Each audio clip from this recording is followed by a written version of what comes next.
आज hello listen आज हम लोग क्या पढ़ने वाले हैं। हम लोग ह्यूमन रिस्पिरेटरी सिस्टम पढ़ रहे हैं। ह्यूमन रिस्पिरेटरी सिस्टम पढ़ रहे हैं। एक्चुअली हमने वो इन क्लास पहले डाइजेस्टिव सिस्टम भी पढ़ा था ना। डाइजेस्टिव सिस्टम में मैंने ऑल ब्लैडर के बारे में कुछ बताना भूल गया था, है ना। ऑल ब्लैडर का पोर्शन मैंने भूल गया था, है। तो what is the function of all bladder? और बस इतना ही पता है। Yes, this is a real answer. While all will a main function while used for temporary storage है, क्या है। लेकिन स्टोर करके रखना उसका मेन पर्पस नहीं होता है। उसका मेन पर्पस क्या होता है? कॉन्सेंट्रेट करना, क्या करना? कॉन्सेंट्रेट करने होने पर while used ज़्यादा बेटर फंक्शन परफॉर्म करता है, ज़्यादा बेटर फंक्शन परफॉर्म करता है। फॉर एग्जाम्पल आपको हम एक बात को समझाने की कोशिश कर रहे हैं। जैसे कि मान लो कि ये लॉस ऑफ वाटर है, लॉस ऑफ वाटर है। ये भी है ना एक लॉस है। इसमें मैंने पानी को पूरा भर दिया और इसमें पानी मैंने हाफ भरा है। दोनों में क्या किया? One spoon. दोनों में मैंने क्या किया कि वन स्पून क्या मिलाया? सॉल्ट मिलाया। क्या मिलाया? इसमें भी मिलाया है और इसमें भी मिलाया है। ये बी है और ये क्या है? ए है। बोलिए इस एंगल में आपको सॉल्टी ज्यादा फील होगा। क्यों बी में? क्योंकि पानी कम है। पानी तो कॉन्सेंट्रेट हो गया। क्या हो गया? मतलब कि अगर कोई सॉल्यूशन कॉन्सेंट्रेट है, अगर कोई सॉल्यूशन क्या है, वहां पर सॉल्यूट अपना प्रॉपर्टी ज्यादा बेहतर शो करता है। सॉल्यूट अपना प्रॉपर्टी ज्यादा बेहतर शो करता है नहीं। पानी कम है तो नमक अपना प्रॉपर्टी ज्यादा बेहतर शो कर रहा है। हालांकि दोनों कंटेनर में नमक बराबर है। एक स्पून अगर नमक बराबर है तो बराबर का ही नमकीन लगना चाहिए था। लेकिन नमकीन और नमक से लगता है ना, पानी से थोड़ी लगता है नहीं। नमकीन किससे लगता है? नमक से। और दोनों में तो बराबर नमक है और बराबर नमकीन लगना चाहिए था ना। लेकिन ऐसा हो नहीं रहा है, ऐसा हो नहीं रहा है नहीं। तो क्यों नहीं हो रहा? वो उतना टाइम नहीं है मेरे पास इस बार। मतलब कि हम आपसे जब मिले हैं तो हमारे पास उतना समय नहीं है कि हम इन चीज़ों के ऊपर बात कर सकें। क्योंकि हम आपके साथ क्लास कोर्स में है। क्लास कोर्स में है तो हम आपको बहुत ही अच्छी तरह से बहुत सारी चीज़ को एक्सप्लेन नहीं कर पा रहे हैं, समझ रहे ना। हम बहुत ही और जितना हम जैसे पढ़ाते हैं ना, हम इससे भी बेहतर पढ़ाते हैं। समझ नहीं, बशर्ते कि हमारे पास समय नहीं है। हमें आप लोग के साथ क्लास कोर्स है तो बहुत ही स्पीड में हम निकल रहे हैं। हमें बहुत सारे पोर्शन के ऊपर ज़्यादा हम बात नहीं कर रहे हैं। समझ में आ रही है ना? थोड़ा समझिएगा। तो मैंने यहाँ पर ये बताने की अभी अभी कोशिश किया है कि जो यहाँ पर जो बी कंटेनर है ये ज़्यादा कॉन्सेंट्रेटेड है, ज़्यादा और ज़्यादा कॉन्सेंट्रेटेड होने के कारण नमक अपना प्रॉपर्टी ज़्यादा बेहतर शो कर पा रहा है। वैसे ही ऑल ब्लैडर में, ऑल ब्लैडर का मेन काम क्या होता है? बाइल ह्यूज को कॉन्सेंट्रेट करना। बाइल ह्यूज को जब वो कॉन्सेंट्रेट करके बाइल ह्यूज को वापस रिलीज करेगा इंटेस्टाइन में, तो फैट डाइजेशन में बेहतर रोल प्ले करेगा। फैट डाइजेशन में बेहतर रोल प्ले करता है। समझ में आ रही है ना? इसी किसी एक ऑल ब्लैडर में स्टोन हो जाता है। इसी किसी एक ऑल ब्लैडर में बहुत बार ऑल ब्लैडर को डॉक्टर से रिमूव कर देते हैं। बहुत बार ऑल ब्लैडर को डॉक्टर क्या करते हैं? रिमूव करने से वैसे पेशेंट को क्या लॉस हो जाएगा? ऑल ब्लैडर रिमूव करने से ऐसे पेशेंट को क्या प्रॉब्लम होगा? उनको फैट डाइजेशन में प्रॉब्लम होगा कि उनका अब जो बाइल यूज होगा कॉन्सेंट्रेटेड नहीं होगा। तो वो फैट डाइजेशन में प्रॉब्लम होगा, पार्शियल फैट डाइजेशन होगा। क्या होगा? आपको पता है, आपको ये सभी बातें प्रॉपर मैनर में मालूम होनी चाहिए। क्यों? यहाँ पे आपका जो लास्ट सेक्शन होता है, section E, S S E होता है ना, S S E section E है ना आपका, उसमें इन क्वेश्चन आते हैं जनरली। वो एक साढ़े मार्क्स आती है ना, 12 मार्क्स का सेक्शन ई आता है भाई। सेक्शन ई में इसी टाइप के क्वेश्चन आते हैं। हमें सेक्शन ई में इसी प्रकार के क्वेश्चन आते हैं। ये पेशेंट है, उनको ऑल ब्लैडर में स्टोन हो गया है, वो डॉक्टर के पास या डॉक्टर ने एडवाइस किया रिमूव करने से, ये सब बात लिखिएगा। फिर मुझसे क्वेश्चन पूछना शुरू करेगा। नहीं, उसमें एक क्वेश्चन आता है क्या ही स्वाति, एक क्वेश्चन उसमें क्या आता है जो कॉमन क्वेश्चन होता है। डायबिटीज से रिलेटेड बहुत ही अच्छा बार बार एस में लाइफ क्वेश्चन में डायबिटीज से रिलेटेड क्वेश्चन आते रहते हैं। यदि डायबिटीज हो गया तो डॉक्टर बोलते हैं कि भाई आप चीनी नहीं खाओ। क्या चीनी खाने से डायबिटीज होती है? तो बिल्कुल नहीं होता है। maximum sini sana abi ijo sini sugar một lúc sugar oin energy abi ijo ni inga si ba ne abi ijo pancreas malfunctioning pancreas nhược đánh bạc nên malfunctioning hội à một lúc mà nhà mình insulin release ni insulin am है extra sugar balance acid glycogenesis glycogenesis extra sugar glycogen में बदलते है ना इतना knowledge आपके पास होना चाहिए endocrine का पोर्शन है आपको इंडोक्राइन पढ़ना रिलेशन में समझ में आ रही है अभी इससे ये सब भी क्वेश्चन आते हैं समझ में आ रही है बी केयरफुल एक टाइप का क्वेश्चन है सर ये इस में एक क्वेश्चन होता है जो हम हमेशा कॉमन है क्या होता है वो क्वेश्चन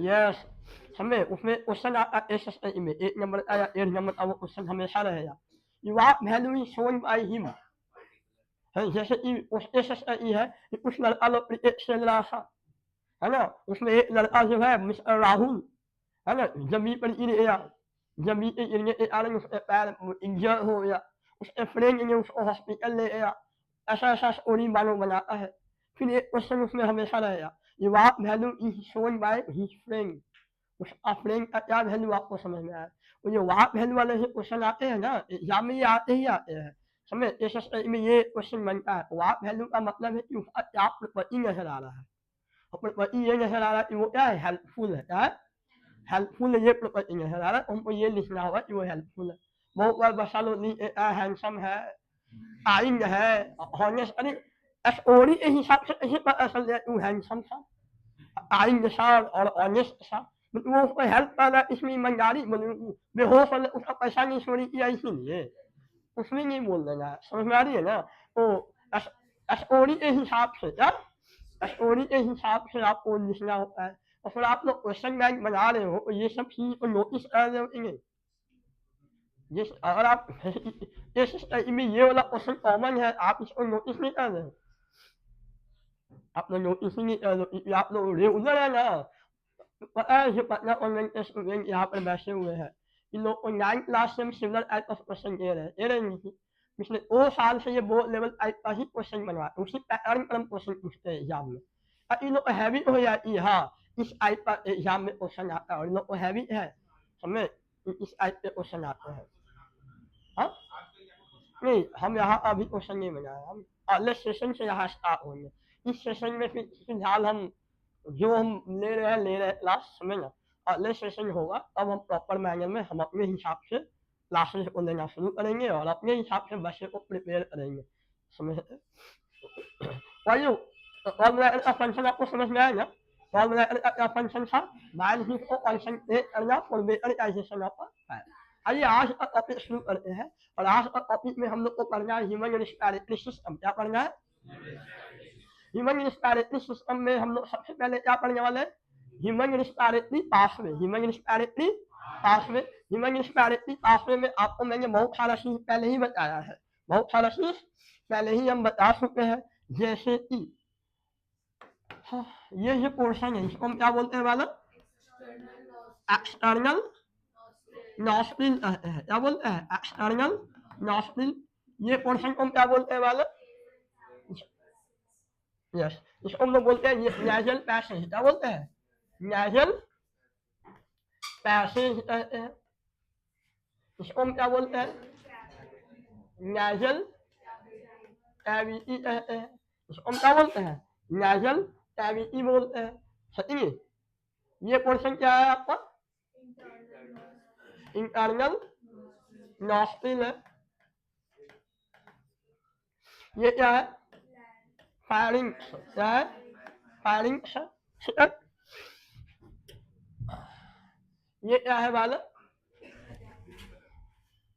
ये क्या है लैरिंग्स है क्या है लैरिंग्स is also on voice box लैरिंग्स is also on और साउंड बॉक्स में कुछ लोग बोलते हैं है ना वाला एनी प्रॉब्लम इस person is on trachea this portion is on trachea is also on windpipe trachea is also on windpipe opening of a trachea or opening of the larynx is on glottis, is on glottis is opening of the windpipe. Glottis is a opening of the windpipe, and what is it?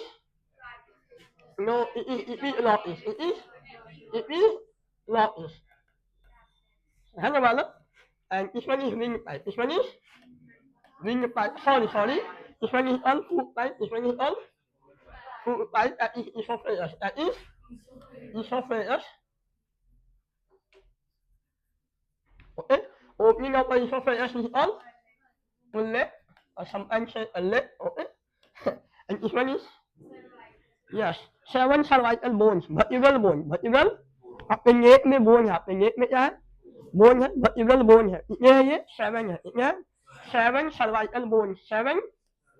और आपको लग रहा है कि सारे respiratory system में ये cervical bone कहाँ से आएगा? नहीं. आखिर सर्वाइकल बोन के बारे में सर ने क्यों बात किया? आप ठीक है. और इसका भी एक पर्पस है. इसका भी एक पर्पस है. मैं यूं ही कोई चीज नहीं लिखता हूँ. हम इसके बारे में बात करेंगे कि मैंने यहाँ पर इसके बारे में क्यों लिखा है.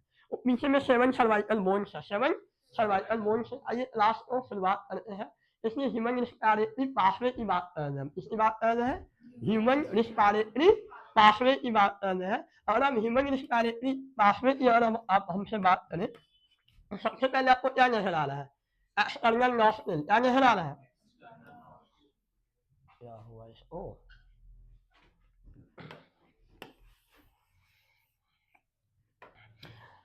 सबसे पहले हमको क्या नजर आ रहा है इसमें?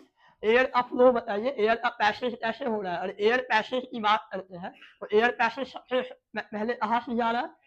एक्सटर्नल नॉस्ट्रिल से हो रहा है. एक्सटर्नल नॉस्ट्रिल क्या है? ये ओपनिंग का नाम है. क्या है? जो नोज का ओपनिंग होता है उसको हम क्या बोलते हैं? एक्सटर्नल नॉस्ट्रिल कहते हैं. तो एयर का पैसेज कहाँ से शुरू हो रहा है? बोलेंगे कि ये एक्सटर्नल नॉस्ट्रिल से शुरू हो रहा है. एक्सटर्नल नॉस्ट्रिल से शुरू हो रहा है. एक्सटर्नल नॉस्ट्रिल से ये कहाँ जा रहा है वाला? nasal passage की ओर. nasal passage से nasal cavity है ना. nasal cavity से internal nostril से pharynx से larynx से trachea से bronchus से bronchioles से है ना. और अल्टीमेटली alveoli. ये रिस्पायरेटरी पाथवे है. यही क्या है?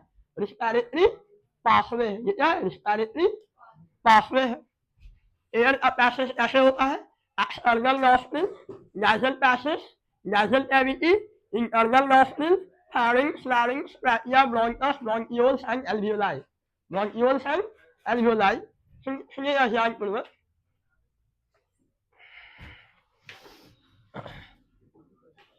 होएगा. जो यहाँ तक का पोर्शन है, यहाँ तक का जो पोर्शन है, इसको हम लोग बोलते हैं अपर. क्या बोलते हैं? Upper respiratory tract. क्या बोलते हैं इसको हम लोग? अपर रिस्पायरेटरी ट्रैक्ट बोलते हैं. और जो बाकी का नीचे वाला पोर्शन है, मतलब ये जो पोर्शन है, हम इसको क्या बोलेंगे? और इसको बोलेंगे lower respiratory tract. Lower respiratory tract. समझ में आई? आपको एयर पैसेज समझ में आ रहा है? एयर का पैसेज कैसे हो रहा है? बोलेंगे एयर का पैसेज एक्सटर्नल नॉस्ट्रिल से हो रहा है. इससे हो रहा है? एक्सटर्नल नॉस्ट्रिल से हो रहा है. एक्सटर्नल नॉस्ट्रिल से nasal passage, nasal cavity, internal nostril. Air का पैसेज एयर से हो रहा है. लाइक ऐसे हो रहा है. आपको समझ में आ रही है? External nostril, nasal passage, nasal cavity, internal nostril और pharynx. और यहाँ तक की बात करते हैं तो ये क्या है? अपर रिस्पायरेटरी ट्रैक्ट का पार्ट है. अपर रिस्पायरेटरी ट्रैक्ट का पार्ट है. और नीचे वाला जो पोर्शन है, जैसे कि ट्रैकिया, क्या? Larynx, trachea, bronchus, bronchi, bronchioles, जो तीसरा व्यंजन में आएगा, ब्रोंकियोल्स, एल्वियोलाई. ये क्या है? लोअर रिस्पायरेटरी ट्रैक्ट है. लोअर. फिर यहाँ पर आपको एक और चीज समझने की जरूरत है. इसलिए हेलो, यहाँ पर एक और बात समझिए. ये जो पोर्शन हम लोग देख रहे हैं, ये वाले जो पूरा पोर्शन हम लोग देख रहे हैं यहाँ तक, इसको हम क्या बोलते हैं? और ये कंडक्टिंग पार्ट है. ये क्या है? क्या ये विजुअल है? ये कलर अच्छा है कि नहीं? ये बकवास लग रहा है।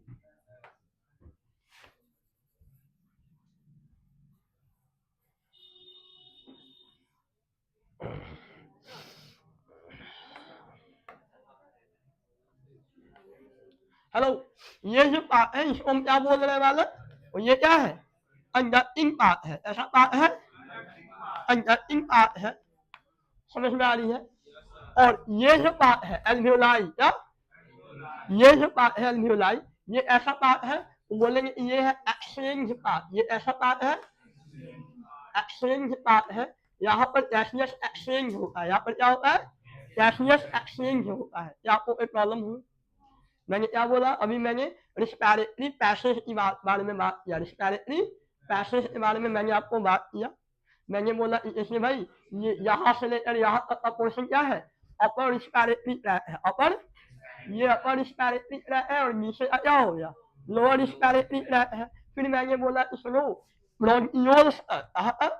ब्रोंकियोल्स तक का जो पार्ट होता है उसको कंडक्टिंग पार्ट बोलते हैं। क्या बोलते हैं? और एल्वियोलाई वाले पोर्शन को एक्सचेंज पार्ट कहते हैं। यहाँ पर गैसियस एक्सचेंज होता है। यहाँ पर गैसियस एक्सचेंज होता है। Any problem? बाकी लैरिंक्स क्या होता है ये मैंने आपको बता दिया था डाइजेस्टिव सिस्टम पढ़ने समय। What is larynx? Larynx is a cartilaginous box. Larynx is a cartilaginous box meant for production of sound. Meant for production of sound. Opening present on the larynx is glottis, and there is a cartilaginous flap over the glottis. There is a cartilaginous flap over the glottis. That cartilaginous flap is on epiglottis. That cartilaginous flap is on. What is the purpose of having epiglottis here? The purpose of, yes, it prevents an entry of a food. It prevents a entry of a food into a windpipe. Into a windpipe. Any problem? And this one is uvula. मैंने पढ़ाया सुना. This one is uvula. What is the function of uvula? Uvula prevents an entry of a food into a nasal passage. Into a nasal passage. Any problem? Any problem with anyone? No. आगे बढ़ूँ मैं? ठीक है. और हम लोग respiratory पास में कोई और भी प्रॉपर मैनुअल में पढ़ते हैं. अभी तक हमने जितना यहाँ तक पढ़ा है ना, अब हम इससे आगे बढ़ रहे हैं. इससे आगे बढ़ रहे हैं और इसलिए इसमें बहुत कुछ पढ़ने को है. शायद आपने ध्यान न दिया हो. ठीक है? ओ आइए पेज नंबर 3 की ओर बढ़ते हैं और इसमें हम कुछ और पढ़ने की कोशिश करते हैं. ठीक है? इसलिए हेलो लिसन.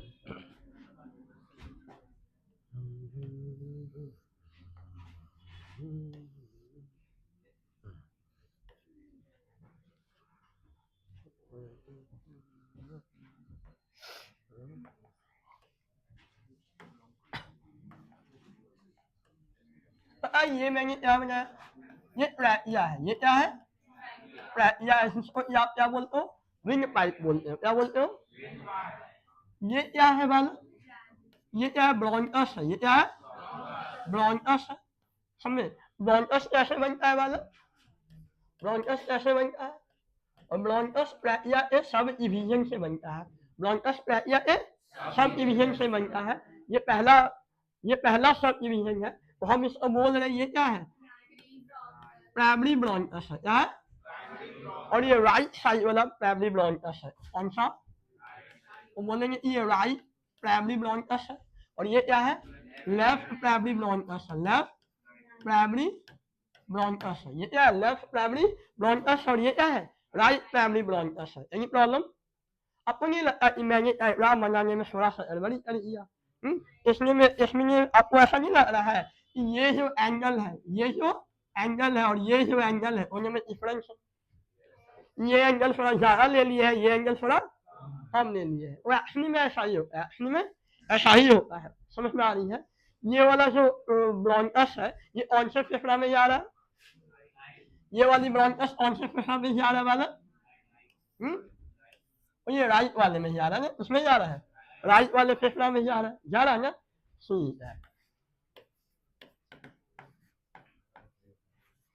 ये कौन से फेफड़ा में जा रहा है? राइट. और वो इसमें जाएगा?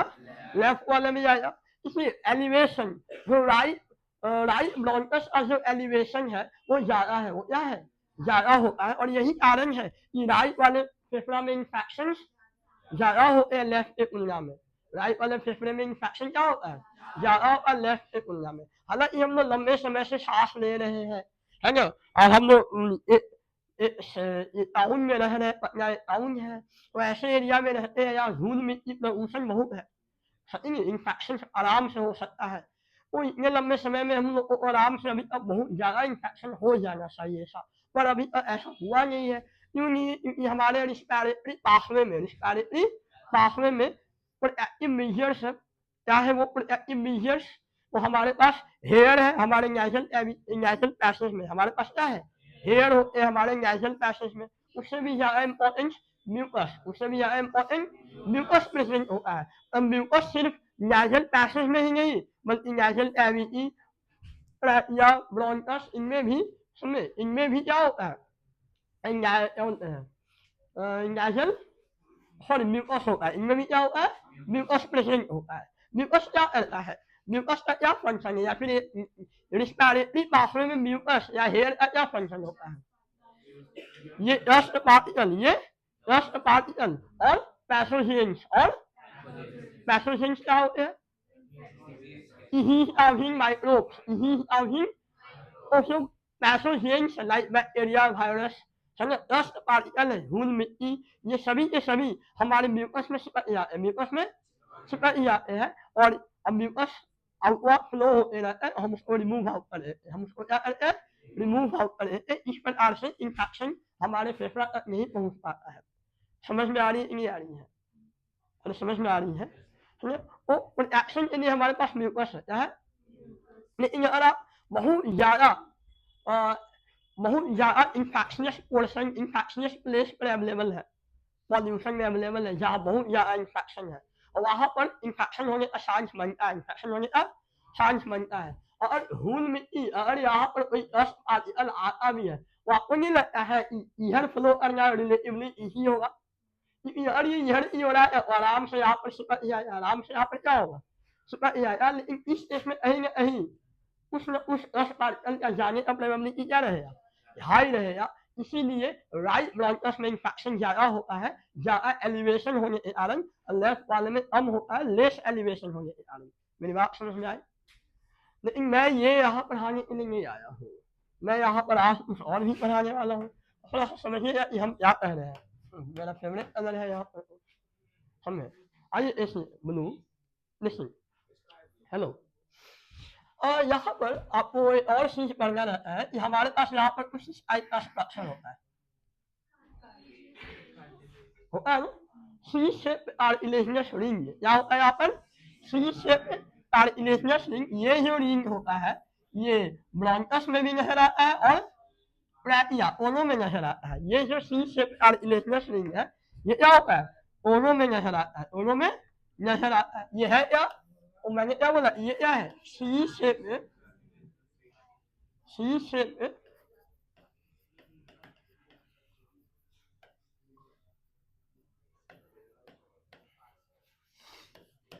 ये है सी शेप कार्टिलेजिनस रिंग, सी शेप कार्टिलेजिनस रिंग है। ये सी शेप कार्टिलेजिनस रिंग के बारे में आपने एनसीईआरटी बुक के डायग्राम में बताया गया है, डायग्राम देखिए वहां पर इसके बारे में लिखा गया है, ठीक है ना, एनसीईआरटी में अभी नहीं देखना है, हर पर देखना है। ओके, सी शेप एक साल में ऐसा ही नहीं अभी तक, सी शेप कार्टिलेजिनस रिंग आपके एनसीईआरटी में है, इसके बारे में समझिए। अभी सी शेप कार्टिलेजिनस रिंग ट्रैकिया में अवेलेबल है या ब्रोंकस में अवेलेबल है, और यहाँ 3 क्वेश्चन पूछता है, 3 क्वेश्चन यहाँ आराम से बनेगा। पहला क्वेश्चन ये है ही क्यों, yes it prevents from the collapsing, it prevents from the, I need water bottle, anyone have water bottle, fibre से बना हुआ वाटर बॉटल है,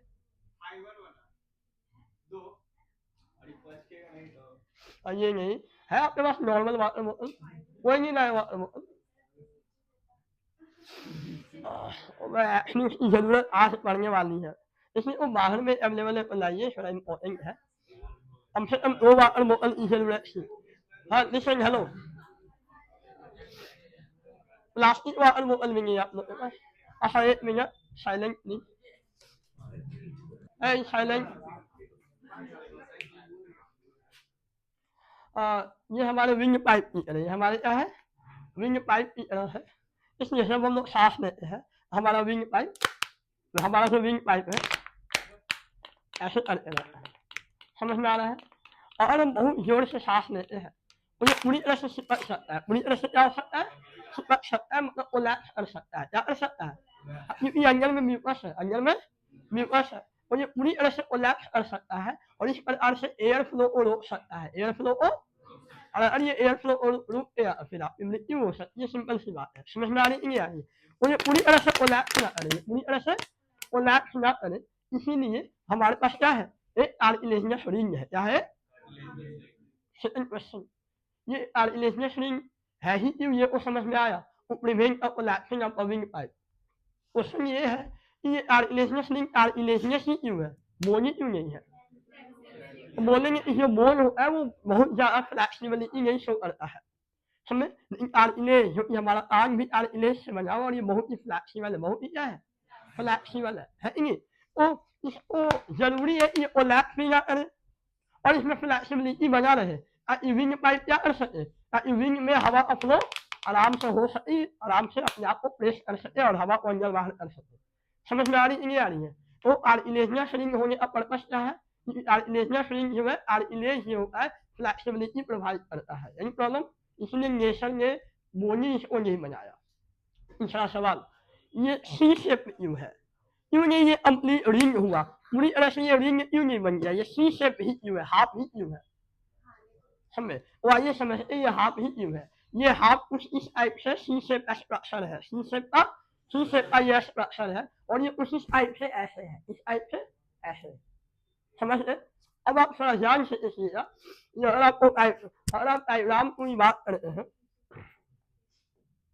इस डायग्राम में अगर आप देखें तो ये सी शेप कार्टिलेजिनस रिंग, ये सी शेप में कार्टिलेजिनस रिंग जो होता है वो इस प्रकार से लगा हुआ है, ऐसे लगा हुआ है, ये सी शेप कार्टिलेजिनस रिंग कैसे लगा हुआ है, उसी प्रकार से यहाँ पर ये लगा हुआ सी शेप कार्टिलेजिनस रिंग, सी शेप कार्टिलेजिनस रिंग अवेलेबल है। इसके पीछे ये क्या है, इसोफेगस, इसके पीछे ये क्या है, थोड़ा सा ध्यान दीजिएगा, जिधर सी शेप इनकम्प्लीट है, जिस पार्ट में सी शेप क्या है, इनकम्प्लीट है, वहां पर एक मसल होता है, वहां पर एक क्या होता है, कौन सा मसल, बोलेंगे स्मूथ मसल, कौन सा मसल, स्मूथ मसल इसको बोलते हैं, इनवॉलेंट्री मसल्स को इसको बोलते हैं, तो पीछे में इनवॉलेंट्री मसल्स है, पीछे में क्या है, इनवॉलेंट्री मसल्स है, मान लो ये भी एक कार्टिलेजिनस रिंग है और यहाँ क्या है, इनवॉलेंट्री मसल्स है, इनवॉलेंट्री मसल इस साइड में है, जिस साइड इसोफेगस है, जिस साइड में क्या है, इसोफेगस है, कहने का मतलब अगर ये एक विंग पाइप है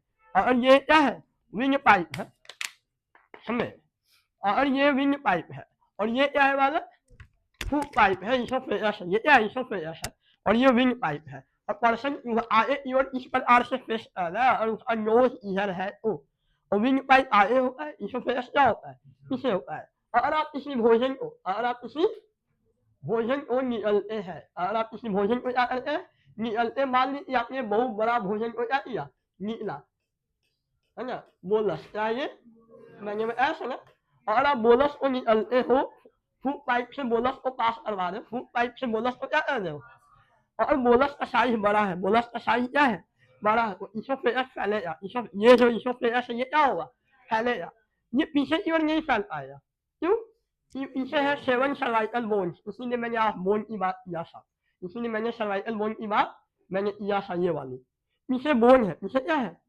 और इसोफेगस पीछे की ओर फैलने वाला को नहीं है, वो कहीं ना कहीं इधर फैलने की कोशिश करेगा, आगे की ओर, और ये आगे की ओर ही क्यों फैलेगा, क्योंकि यहाँ पर सी से कार्टिलेजिनस रिंग कुछ इस टाइप से है ना, और इस टाइप से है, और यहाँ पर क्या है, स्मूथ मसल है यार, तो अगर हम भोजन को निकलेंगे तो आराम से स्मूथ मसल को क्या कर सकते हैं, पुश कर सकते हैं, आराम से स्मूथ मसल को इन्वर्ट क्या कर सकते हैं, पुश कर सकते हैं, तो इस प्रकार से स्मूथ इनकम्प्लीट क्यों है, ताकि ताकि यस ताकि इनकम्प्लीट होने के कारण ये फूड को भोजन को निकलने में हेल्प करे, भोजन को निकलने में हेल्प करता है, बोलो समझ में आई, जिस साइड से ये इनकम्प्लीट है वो क्या अवेलेबल है, smooth available smooth muscle available है। जब भोजन को हम निगलते हैं वो उसको अंदर की ओर पुश करता है और आराम से भोजन आगे नीचे की ओर चला जाता है। Any problem? अरे समझ में आई? हाँ, और ये साथ सी शेप कार्टिलेजिनस रिंग, ये क्यू है, कार्टिलेजिनस क्यू है और इनकम्प्लीट क्यू है। तीनों का आंसर आपको मिला। आपको समझ में आई तीनों के बारे में? अरे आई? वो आगे बढ़ते हम लोग। वो एक्चुअली में अब हम लोग रिस्पिरेटरी सिस्टम को वेल मैनर वे में पढ़ना शुरू करेंगे। अब हम लोग रिस्पिरेटरी सिस्टम को वेल मैनर वे में, मतलब कि रिस्पिरेटरी पाथवे हम लोग पढ़ रहे थे, और रिस्पिरेटरी पाथवे हो गया, रिस्पिरेटरी पाथवे हो गया। अब हम लोग रिस्पिरेटरी पाथवे से भी आगे बढ़ते हैं। समझ में आ रही है? सिस्टम की ओर क्या? चलिए बढ़ते हैं। आइए रिस्पिरेटरी सिस्टम की ओर बढ़ते हैं।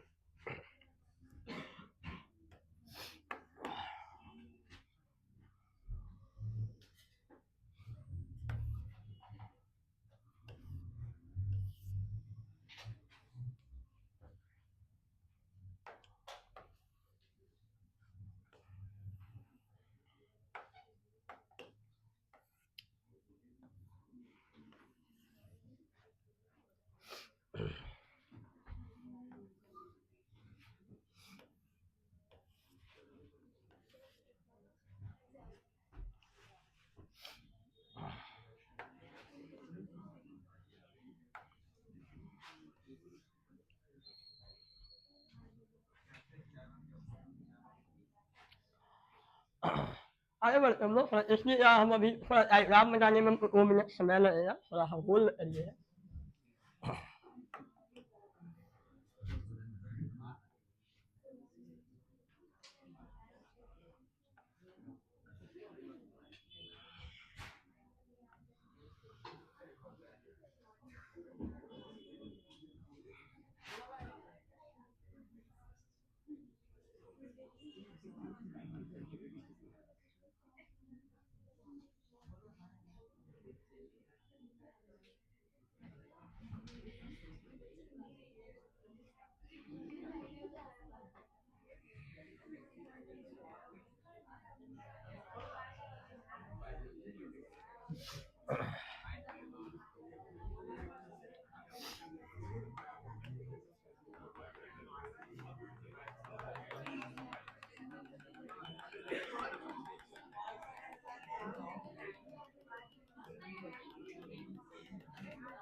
हाँ हेलो, लिसन।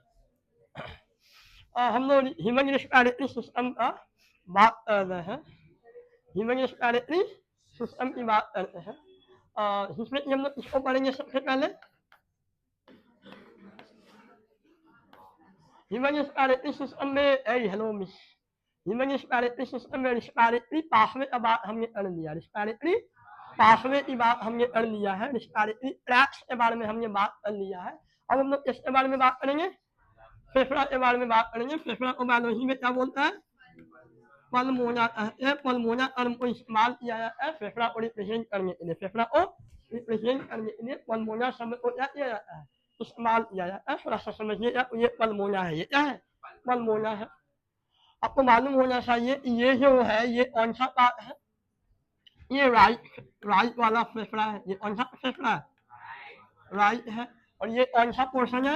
ये लेफ्ट पोर्शन है। ये क्या है? Left part. सुनिए ये हेलो मिस है ना? ये क्या है? This one is brachia. This one is brachia. This one is primary bronchus. This one is secondary bronchus. फिर आगे tertiary फिर लेटर ऑन और सब डिवीजन होगा। लेटर ऑन क्या होगा? और भी सब डिवीजन होता है। जब और भी सब डिवीजन होगा तो आपको यहाँ क्या मिलेगा? क्या मिलेगा? ब्रोंकियोल्स। क्या मिलेगा? ब्रोंकियोल्स। ब्रोंकियोल्स में भी होते हैं प्राइमरी ब्रोंकियोल्स, सेकेंडरी ब्रोंकियोल्स, इनमें भी होते हैं। इनमें भी होते हैं। और अल्टीमेटली आपको क्या मिलेगा? एल्वियोलाई। अल्टीमेटली आपको क्या मिलेगा? तो ये क्या है? एल्वियोलाई है। क्या है? एल्वियोलाई है। और ये पूरे क्या है? एल्वियोलर सैक है। एल्वियोलर सैक है ना? आइए थोड़ा फेफड़ा के बारे में बात करते हैं। हमारे ह्यूमन के बॉडी में, हमारे बॉडी में फेफड़ा की संख्या 2 होता है। फेफड़ा की संख्या 2 होता है। एक राइट साइड में और एक लेफ्ट साइड में। हाँ, ये स्पॉन्जी है। क्या है? स्पॉन्जी है। ये इलास्टिक है। ये क्या है? इलास्टिक है। ये अंदर से हॉलो स्ट्रक्चर होता है जिसमें कि हवा फिल होता है। हवा एयर फिल होता है। समझ में आ रही है? कहाँ प्रेजेंट है? बोलेंगे it is present in the thoracic cavity. It is present in the thoracic cavity. This one is abdominal cavity. This one is abdominal cavity. आपने आई थिंक आपको ये बात पहले से पता होगा मेरे ख्याल से। क्या आपको ये स्ट्रक्चर पता होगा? और ये पार्ट कौन सा है हमारा? ये क्या है? ट्रंक है। क्या ये हमारा ट्रंक है? ट्रंक समझते हो ना? ट्रंक आप लोग समझते हो? ये पार्ट को ट्रंक यहाँ से लेकर यहाँ तक के पार्ट को क्या बोलते हैं? ट्रंक बोलते हैं। किसी भी अगर आप स्ट्रक्चर की बात करें, किसी भी आप ह्यूमन स्ट्रक्चर की अगर आप बात करते हो तो ये पोर्शन क्या है? हे है। क्या है? हे है। ये क्या है? ये है। और हाथ और पैर मिलाकर क्या कहलाते हैं? निम्फ कहलाते हैं। तो बीच वाला ये पोर्शन क्या कहलाता है? ट्रंक कहलाता है। क्या कहलाता है? ट्रंक। हे ये ट्रंक और लिम्ब, हे ये ट्रंक और लिम्ब कहलाते हैं। मैं ट्रंक का डायग्राम बना रहा हूँ। ट्रंक हमारा जो ट्रंक होता है वो हिस्सा में बता हुआ है। कितने हिस्सा में बता हुआ है? वो हिस्सा में बता हुआ है। इसको वो हिस्सा में बांटा कौन है? यस, ये जो स्ट्रक्चर इसको क्या बोलते हैं? डायफ्राम। क्या बोलते हैं? डायफ्राम बोलते हैं। डायफ्राम जो होता है हमारे ट्रंक को वो हिस्सा में डिवाइड करता है। हमारे ट्रंक को वो पार्ट में डिवाइड करता है। जो अपर पार्ट होता है उसको हम क्या बोलते हैं? thoracic कैविटी कहते हैं। या फिर आप सिंपल लैंग्वेज में इसको क्या बोल सकते हैं? थोरैक्स कह सकते हैं। क्या बोल सकते हैं? थोरैक्स कह सकते हैं। वैसे ये वाला पोर्शन thoracic कैविटी है। वैसे नीचे वाला जो पोर्शन है उसको हम क्या बोलेंगे? Abdominal cavity. क्या बोलते हैं? एब्डोमिनल कैविटी बोलते हैं। या फिर आप सिंगल शब्द में इसको क्या बोलते हैं? एब्डोमेन कहते हैं। क्या कहते हैं? एब्डोमेन। क्या? एब्डोमेन या फिर एब्डोमिनल कैविटी कहते हैं। तो हमारे ट्रंक को वो हिस्सा में बांटा गया है thoracic कैविटी और एब्डोमिनल कैविटी। लेकिन एस्थेटिक पर्पस के लिए क्या? एस्थेटिक पर्पस के लिए हम लोग क्या करते हैं कि एब्डोमिनल कैविटी को भी हम लोग वो हिस्सा में बांटते हैं। बॉडी में ये यस बॉडी में इसको बांटा नहीं गया है फॉर अ स्टडी पर्पस हम लोग एब्डोमिनल कैविटी को वो हिसाब में बांट के पढ़ते हैं अपर एब्डोमिनल कैविटी और lower abdominal cavity lower abdominal cavity ये है यस ये क्या लोअर एब्डोमिनल कैविटी है लोअर एब्डोमिनल कैविटी को हम लोग क्या बोलते हैं बालक लोअर एब्डोमिनल कैविटी को हम लोग बोलते हैं पेल्विक कैविटी क्या बोलते हैं पेल्विक कैविटी बोलते हैं पेल्विक कैविटी बोलते हैं समझ में आई अरे समझ ये सब आपको पता होना चाहिए अगर आपको ये सब नहीं आता है तो आपने एक साल कुछ भी नहीं किया एक प्रकार से लगभग क्योंकि अगर आप रिप्रोडक्टिव सिस्टम पढ़े होंगे वो आपको बोला होगा कि भाई जो ह्यूमन रिस्पिरेटरी सिस्टम है वो पेल्विक एरिया में पाया जाता है और अगर आप वहाँ पर लिखा हुआ कि पेल्विक एरिया में पाया जाता है तो आपको हवा ही नहीं लगा होगा बोला इनी एलोकेशन क्या है बोलता पेल्विक रीजन में लोअर एब्डोमिनल कैविटी एनसीआर की लिखता है नहीं मतलब पेल्विक रीजन में इनी अवेलेबल है तो आपको कुछ समझ में ही नहीं आया होगा और आपको ये सब बात पता ही नहीं है नहीं तो ये बात आपको क्लियर है ना तो मैंने क्या बोला जो हमारा जो फेफड़ा है हमारा जो फेफड़ा है राइट और लेफ्ट वो कहाँ प्रेजेंट होता है वो प्रेजेंट होता है थोरेसिक कैविटी में कहाँ प्रेजेंट होता है तो ये हुआ लोकेशन ये हुआ नंबर कलर पिंकिश है क्या है कलर क्या पिंकिश रेड है पिंकिश रेड कलर में इसका कलर होता है नंबर हो गया और लोकेशन हो गया आइए प्रोटेक्शन की बात करते हैं इसकी बात करते हैं प्रोटेक्शन की बात करते हैं और अब फेफड़ा की प्रोटेक्शन की बात करें तो हम बोलेंगे कि हमारा जो फेफड़ा है वो प्रोटेक्टेड है इससे बड़ा प्रोटेक्टेड है तो बोलेंगे कि नहीं बोलेंगे स्टर्नम क्या है भाई यहाँ पर बोन है बीच में ये बीच वाले बोन को क्या बोलते हैं स्टर्नम बीच वाले यहाँ पर यहाँ पे यहाँ पर समाप्त हो जाता है यहाँ पर आकर समाप्त हो जाता है ये स्टर्नम है समझे स्टर्नम से ही से निकलता है रीब क्या निकलता है रीब ये क्या है रीब है ये क्या है रीब कहते हैं हम इसको समझ रीब बोन क्या रीब बोन को बायोलॉजी में क्या बोलते हैं मिस बायोलॉजिकल लैंग्वेज में बोलिए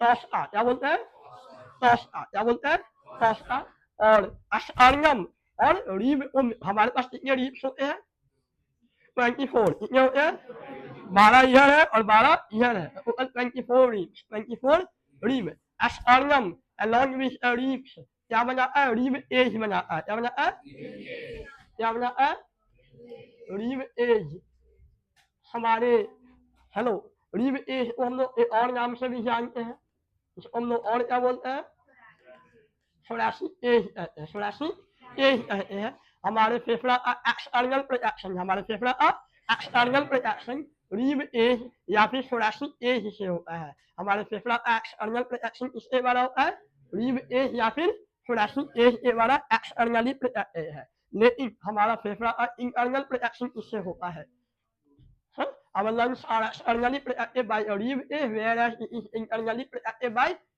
pleural membrane. It is internally protected by pleural membrane. We have two pleural membranes. We have two pleural membrane. मैंने इसको बनाया भी है येलोइश कलर का मैंने बनाया है ना येलोइश कलर का मैंने ओ मेम्ब्रेन बनाया है कितना बनाया और ये जो आउटर इसको बोलेंगे yes of course outer outer is all parietal biology में पेराइटल शब्द को इस्तेमाल किया जाता है आउटर के लिए इसके लिए आउटर के लिए पेराइटल शब्द को इस्तेमाल किया जाता है बायोलॉजी में समझ में आ रही है ना तो ये क्या है वाला ये है पेराइटल प्लूरल मेम्ब्रेन क्या है ये पेराइटल प्लूरल मेम्ब्रेन है आपने ये पढ़ा है और इसके अंदर वाला क्या है विसरल प्लूरल मेम्ब्रेन है क्या ये विसरल प्लूरल मेम्ब्रेन है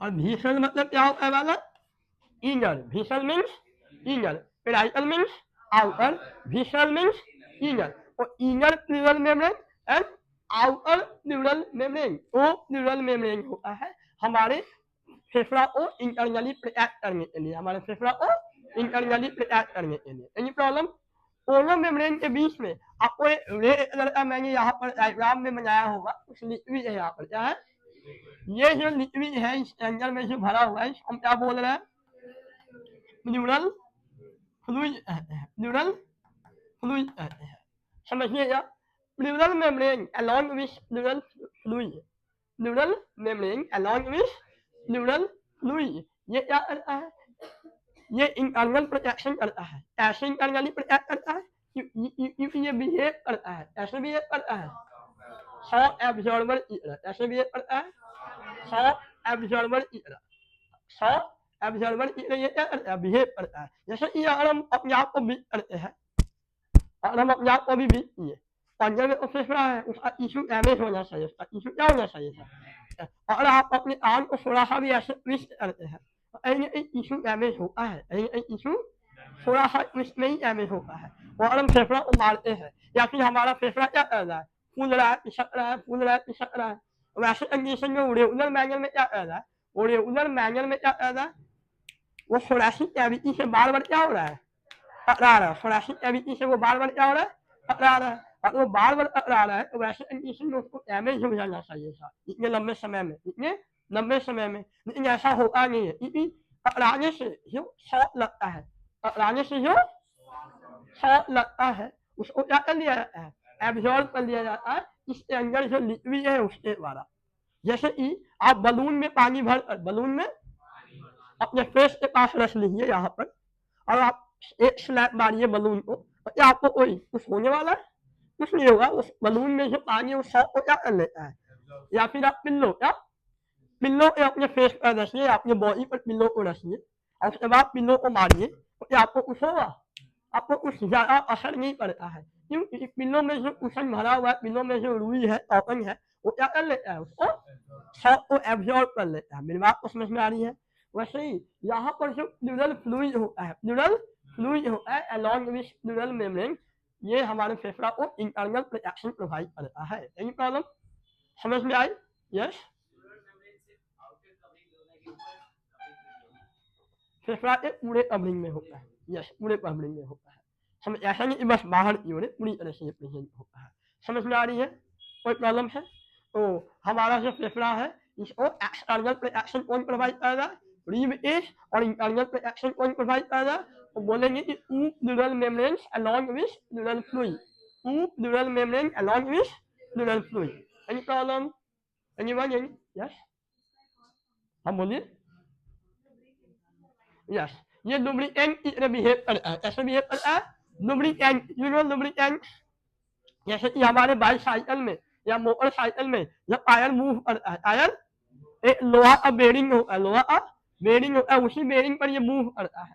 और अगर वो बेरिंग के ऊपर मूव करते रहेगा, तो वैसे कंडीशन में फ्रिक्शन के कारण वो तुरंत खराब हो जाएगा, तुरंत क्या हो जाएगा, खराब हो जाएगा, या फिर घिस जाएगा, पतला हो जाएगा। लेकिन ऐसा होगा नहीं, हम वहाँ क्या अप्लाई करते हैं, रीस लगाते हैं, क्या लगाते हैं, वो रीस क्या है, एक लुब्रिकेंट है, चाहे वो एक लुब्रिकेंट की तरह बिहेव करता है, लुब्रिकेंट की तरह बिहेव करता है। समझ में आ रहा है ना?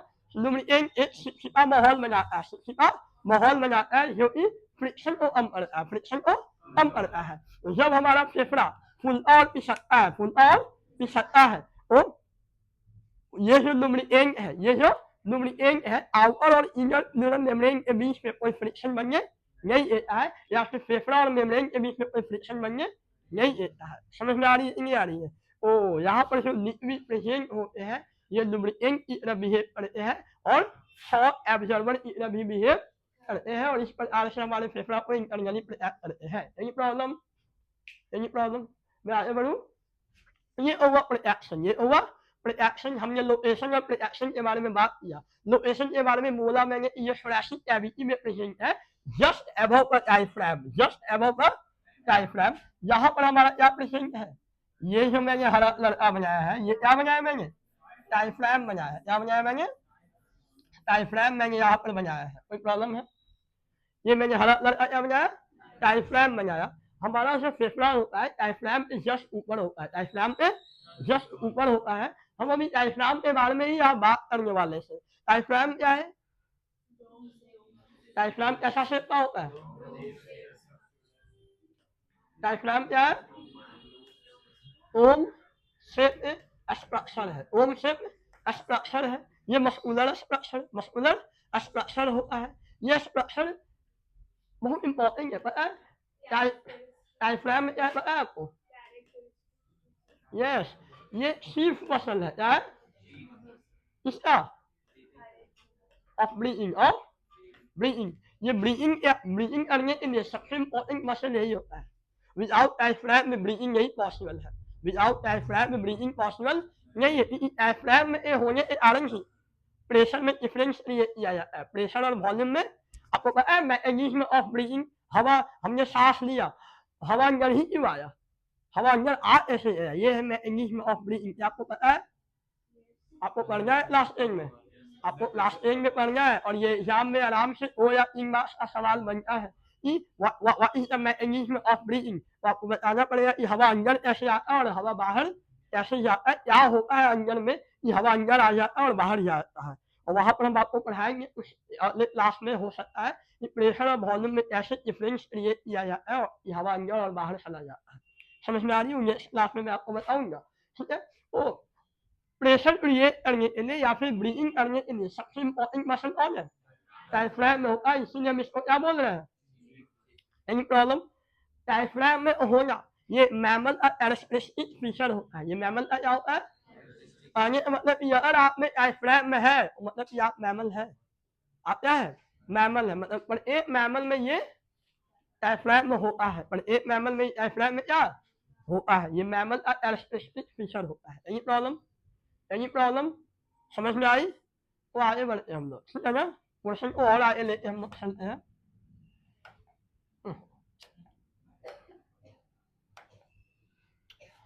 आइए थोड़ा हम लोग फेफड़ा की बात करते हैं। हमारे पास दो फेफड़ा है ना, और आप ध्यान से देखिए कि हमारा जो लेफ्ट फेफड़ा है, हमारा जो लेफ्ट फेफड़ा है वो इस ऑर्गन से अब आपको दिखाई दे रहा है, दिखाई दे रहा है आपको।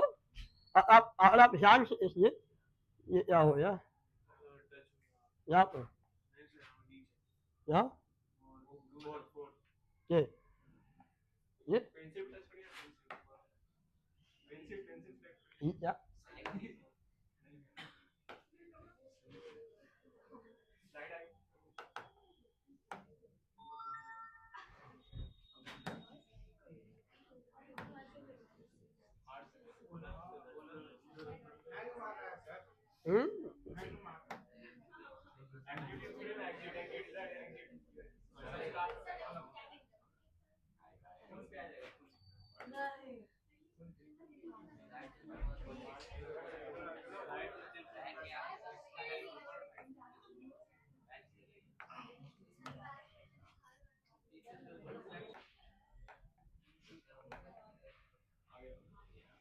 हेलो लिसन, मैंने क्या बोला? और मैंने क्या बोला? जो लेफ्ट फेफड़ा है, जो लेफ्ट फेफड़ा है थोड़ा सा अब आपको दिखाई दे रहा है, दिखाई दे रहा है ना। ये जो अब पोर्शन है इसके कारण ये एरिया बन रहा है, यहाँ पर स्पेस बन रहा है। क्या बन रहा है? इस स्पेस को हम क्या बोलते हैं? इस स्पेस को हम क्या बोलते हैं? और ये नॉस कहते हैं। इस स्पेस को हम क्या बोलते हैं?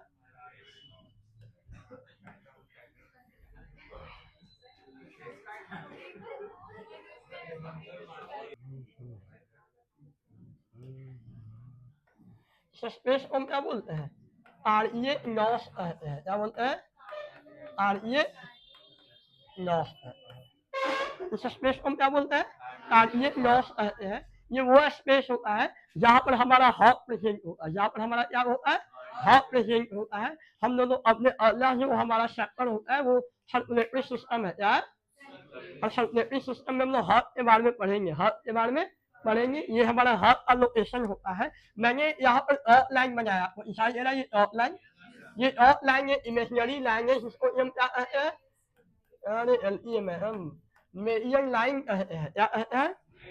लाइन की बात कर रहा हूँ मैं, ये मेरियन लाइन है, ये इमेजिनरी लाइन है जो कि हमारे बॉडी के सिमेट्री को रिप्रेजेंट कर रहा है, बॉडी को सिमेट्री बता रहा है कि हमारा बॉडी सिमेट्रिकल है। अगर बीचों बीच यहाँ से अरे ये ओ इक्वल हिस्सा में बच जाता है, ओ इक्वल हिस्सा में बच जाता है सिमेट्री। समझ में आ रही है? तो ये जो मेरियन लाइन है, ये जो मेरियन लाइन को अगर आप ध्यान से देखिए तो हमारा हार्ट का 1/3 पार्ट, हमारे हार्ट का 1/3 पार्ट ऑलमोस्ट 33% इस साइड में है, राइट साइड में होता है, और 67% ऑलमोस्ट 2/3 पोर्शन क्या है? लेफ्ट साइड में। जनरली हम लोग बोलते हैं हमारा हाथ कहाँ है, वो बोलते हैं लेफ्ट साइड में। कहाँ है? लेकिन ऐसी बात नहीं है, पूरी तरह से ये लेफ्ट साइड में नहीं है। ओनली 2/3 पार्ट क्या है? लेफ्ट साइड में है। रिमेनिंग 1/3 पार्ट कहाँ है? राइट साइड में होता है, जिसके बारे में हम लोग हाथ पढ़ने समय बात करेंगे। समझ में आई? आइए आगे बढ़ते हम लोग यहाँ पर। अब इस ओनो फेफड़ा के बीच में यहाँ स्पेस है, ओनो फेफड़ा के बीच में यहाँ क्या है, स्पेस है। ये जो ओनो फेफड़ा के बीच में यहाँ पर स्पेस है, इस स्पेस को हम क्या बोलते हैं बालक? तो हम इस स्पेस को बोलते हैं मेडियस इनम। क्या बोलते हैं?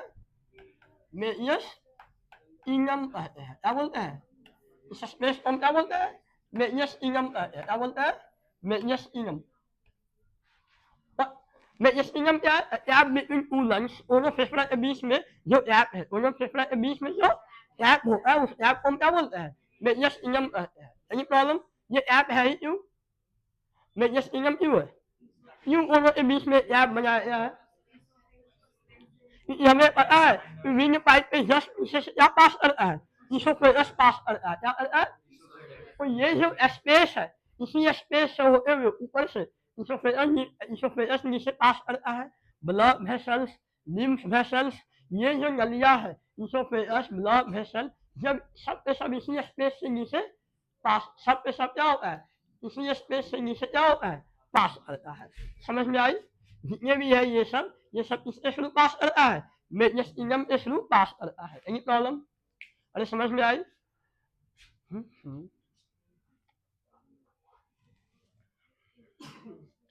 हाँ, आपको इतना बात समझ में आया है ना? क्योंकि अभी हम ये बात पढ़ ही रहे हैं, तो हम इसमें लास्ट बात बोल देते हैं, क्योंकि भविष्य में हमको इस्तेमाल होगा।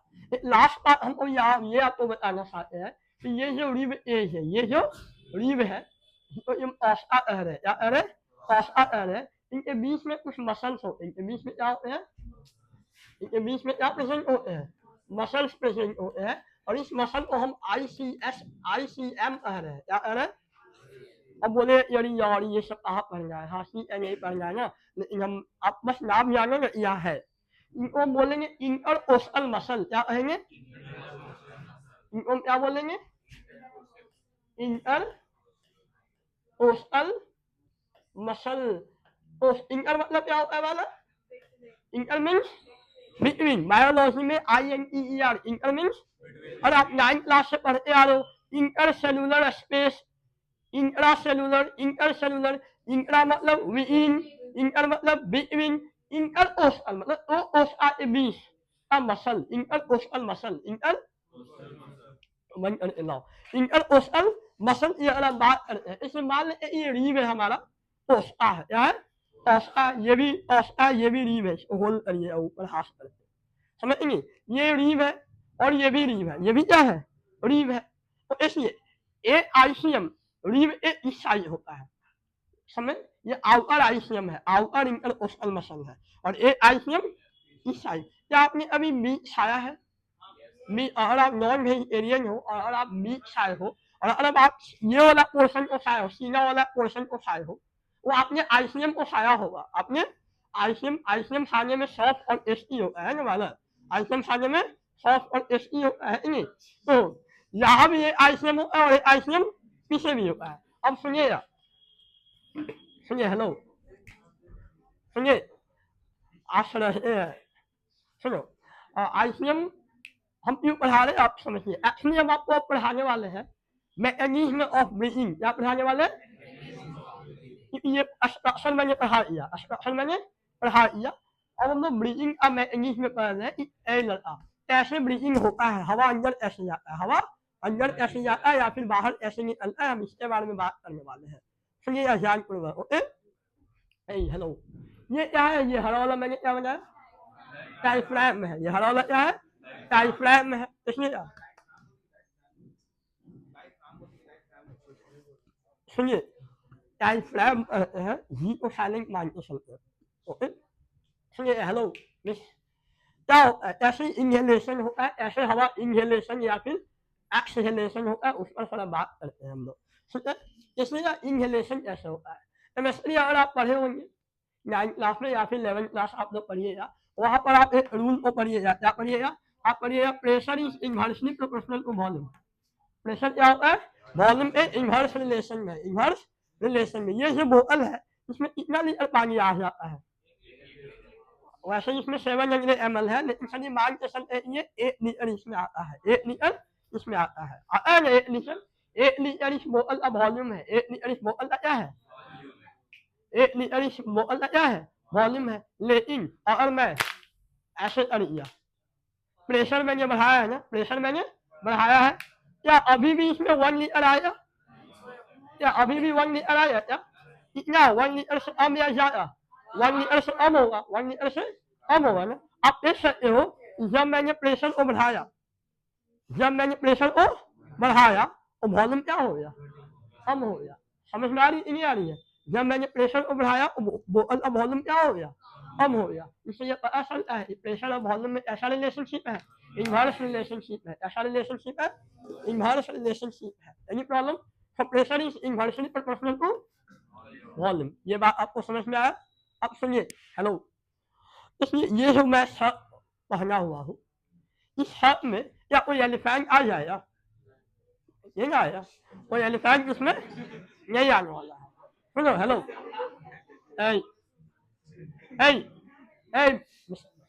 क्यों क्यों नहीं आएगा? क्योंकि इसका वॉल्यूम इतना ही है, इसका वॉल्यूम इतना ही है। मेरा पेट थोड़ा निकला हुआ है ना, है मेरा। Listen, you are disturbing the classroom। समझे? डिस्टर्ब ना करो, समझे? जो भी कह रहा हूँ उसको मैं अच्छी तरह से जानता हूँ, आज से नहीं जानता हूँ मैं। शांत रहो, मैं बोल रहा हूँ, शांत रहो, समझे? सब मुझे भी आती है, इतना जान लो। मैं ऐसे इसको पीता हूँ, इसको भी पता है, समझे? हाँ, और शांत रहो, मैं बहुत बुरी तरह से मारता हूँ। ये हमसे पिटाया है, बहुत बुरी तरह से पिटाया है। हम मारने समय हम ऐसे ही नहीं कि हम मार रहे हैं, समझ ना? इस चीज़ से मार रहे, इसलिए प्लीज डिस्टर्ब ना करो। इतना अच्छा क्लासरूम हो रहा है, क्लासरूम को रन करने को डिस्टर्ब करो, ये तेरा लॉस है। ऐसे ही सिलेबस पीछे चल रहा है, हम लोग का स्लो है, क्योंकि हम लोग क्लास को लेट स्टार्ट किए, थोड़ा और अर्ली स्टार्ट होना चाहिए सर, समझेंगे? ध्यान से सुनिए, समझे? और इस क्लास कोर्स में भी ज़्यादा टाइम ले रहे पोर्शन पर, हम इतना पोर्शन लेते नहीं जनरली, क्योंकि आप सब लोग मेरे प्रति न्यू हो और आप लोग को बहुत कुछ नहीं आता, लिटरली नहीं आता है, समझे? तो वैसे कंडीशन में हमको बहुत एक्सप्लेन करना पड़ता है बात को। सुनिए, हेलो, अरे आप लास्ट में क्या बोल रहा समय? हाँ, मैं बोल रहा था इसी मेरे साथ का वॉल्यूम है और इसी वॉल्यूम में मेरा पेट है, इसी वॉल्यूम में क्या है? मेरा पेट है। अपने मेरा पेट जो है मेरे साथ में पूरी तरह से चिपका हुआ, पूरी तरह से। और मेरे पेट के वॉल्यूम में कोई भी बदलाव आता है, जैसे कि इसलिए हम पेट को अंदर कर लिए, पेट को अंदर कर लिए तो मेरा सांस भी अंदर चला गया, सांस भी। लेकिन जैसे ही मैंने पेट को बाहर निकाला, सांस भी क्या हो गया? बाहर आ गया। कहने का मतलब ये हुआ, कहने का मतलब ये हुआ कि मेरे पेट में, हेलो, मेरे पेट के वॉल्यूम में अगर कोई बदलाव होता है, मेरे पेट के वॉल्यूम में अगर कोई बदलाव होता है, वो बदलाव मेरे शरीर के वॉल्यूम में भी नजर आ रहा है। क्यों आ रहा है? क्योंकि उन्हें दूसरे से सीखते हुए, उन्हें दूसरे से सीखते हुए। मेरे को ये कहने का मतलब है कि हमारा जो फेफड़ा होता है, हमारा जो फेफड़ा होता है, वो हमारे थोरासिक कैविटी से, यहाँ पर क्या है? हमारा रंग है, क्या है? ये रंग है ना, यहाँ पर हमारा क्या है? रंग है। इस प्रकार से हमारा क्या है? रंग है ना? तो कोई भी बदलाव अगर हमारे, कोई भी बदलाव अगर कोई भी बदलाव हमारे थोरासिक कैविटी में होता है, कोई भी बदलाव अगर हमारे थोरासिक कैविटी में होता है या फिर फेफड़ा एक बात को समझिए, कोई भी बदलाव अगर पल्मोनरी कैविटी में, मतलब पल्मोना में, मतलब कि फेफड़ा में, पल्मोना ए वॉल्यूम, फेफड़ा ए वॉल्यूम को हम लोग पल्मोनरी वॉल्यूम कहते हैं। फेफड़ा ए वॉल्यूम को क्या बोलते हैं? Pulmonary volume. और पल्मोनरी वॉल्यूम में कोई भी बदलाव होगा, वो बदलाव थोरासिक वॉल्यूम में भी नजर आता है। समझ में आ रही है मेरी बात? कोई भी बदलाव अगर कोई भी बदलाव पल्मोनरी वॉल्यूम में होता है, वो बदलाव जो है थोरासिक वॉल्यूम में भी नजर आता है। और इस प्रकार से कोई भी बदलाव अगर पल्मोनरी प्रेशर में नजर आता है, तो same to same similar manner में वो बदलाव थोरासिक प्रेशर में भी नजर आता है। मेरी बात समझ में आई मैंने क्या बोला? फेफड़ा के अंदर एक प्रेशर और वॉल्यूम को क्या बोलते हैं? पल्मोनरी प्रेशर या फिर पल्मोनरी वॉल्यूम कहते हैं, पल्मोनरी प्रेशर या फिर पल्मोनरी वॉल्यूम कहते हैं। और थोरासिक कैविटी के प्रेशर को थोरासिक प्रेशर या फिर थोरासिक वॉल्यूम कहते हैं। किसी में भी बदलाव होगा, वो बदलाव दोनों में नजर आता है, ये कहने का मतलब है। अब समझिए कि ये कैसे काम करता है, थोड़ा ध्यानपूर्वक समझिएगा। इसलिए होता क्या है, हमारा जो डायफ्राम है कौन से शेप में है? कौन से शेप में? डोम शेप में है। जब हम लोग हवा को अंदर लेने की कोशिश करते हैं, तो हमारा जो डायफ्राम जो कि ओम शेप में, जो कि क्या है? ओम शेप में है, वो ऊपर उठता है, क्या होता है? और ये ऐसे है ना, जब ये ऊपर उठता है और ये फ्लैट हो जाता है, क्या हो जाता है? फ्लैट होता है। मेरी बात समझ में आ रही है? ये ऐसे शेप में है, ओम शेप में है, जब ये ऊपर उठता है तो ये क्या होता है? फ्लैट हो जाता है।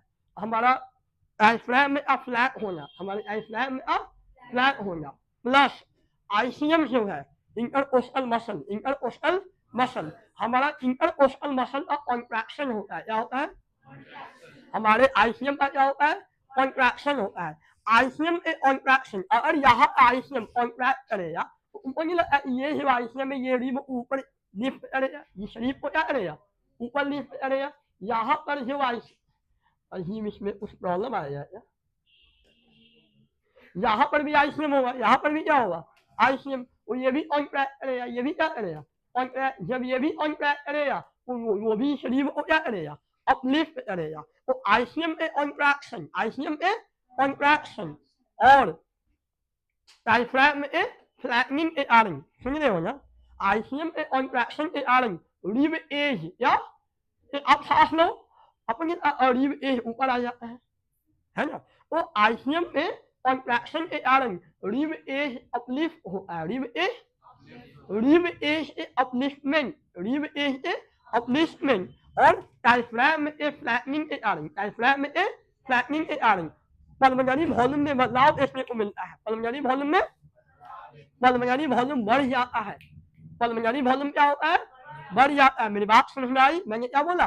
डायफ्राम में ए फ्लैटनिंग के कारण, डायफ्राम में ए फ्लैटनिंग के कारण, और हमारे रिब एज के अपलिफ्टमेंट के कारण पल्मोनरी वॉल्यूम क्या होता है? अगर पल्मोनरी वॉल्यूम बढ़ गया तो pulmonary pressure inverse relation, pulmonary pressure इतना हट जाएगा और एटमॉस्फेरिक प्रेशर से भी कम। एटमॉस्फेरिक प्रेशर को इतना मान के चलते हैं 1 एटीएम या 1 एटमॉस्फेरिक प्रेशर मान के चलते हैं, 1 मान के चल रहे हैं, है कि नहीं? तो एटमॉस्फेरिक प्रेशर से भी कम हो जाता है हमारे फेफड़ा का प्रेशर, जिसके कारण हवा कैसे फ्लो करेगा? From higher pressure to lower pressure gradient, higher pressure gradient से लोअर की तरफ, इसीलिए हवा अंदर आ जाता है। मुझे समझ में आई? इनहेलेशन इसलिए पॉसिबल, मैं एक बार फिर से बोल रहा हूँ। मैंने क्या बोला कि अगर हवा को अंदर आना है तो वातावरण का प्रेशर क्या होना चाहिए? हाई, और अंदर का प्रेशर क्या होना चाहिए? लो होना चाहिए। अंदर का प्रेशर लो अब होगा जब अंदर का वॉल्यूम बढ़ेगा, अंदर का वॉल्यूम बढ़ेगा, और अंदर का वॉल्यूम अब बढ़ता है जब हमारा आईसीएम कॉन्ट्रैक्ट करता है, जिसके कारण हमारा रिब एज क्या हो जाता है? अपलिफ्ट हो जाता है। क्या हो जाता है? अपलिफ्ट होने के रिब एज अपलिफ्टमेंट के कारण प्लस डायफ्राम में फ्लैटनिंग के कारण पल्मोनरी वॉल्यूम बढ़ जाता है, प्रेशर कितना हट जाता है? एटमॉस्फेरिक से भी कम, इसलिए हवा अंदर आ जाता है। समझ में आई? ये है मैकेनिज्म, ये है मैकेनिज्म ऑफ ब्रीथिंग। इसी का रिवर्स, इसी का रिवर्स क्या होगा? एक्सहेलेशन में होगा। इस रिवर्स में क्या बोलेंगे कि आईसीएम रिलैक्स कर जाता है, आईसीएम रिलैक्स कर जाता है, जिसके कारण जो रिब एज अपलिफ्ट हुआ है वो रिलैक्स कर जाता है। डायफ्राम भी क्या हो जाता है? ओम शेप में अपने नॉर्मल कंडीशन में आ जाता है, जिससे वॉल्यूम क्या हो जाता है? हट जाता है, प्रेशर बढ़ जाता है, एटमॉस्फेरिक प्रेशर से ज्यादा बढ़ जाता है, जिसके कारण प्रेशर हवा आराम से बाहर निकल जाता है, एक्सहेलेशन हो जाता है, एक्सहेलेशन हो जाता है। Any problem? ये आपको समझ में आई? सो इस वास्ते mechanism of breathing. Any problem? Time हो रही है क्या?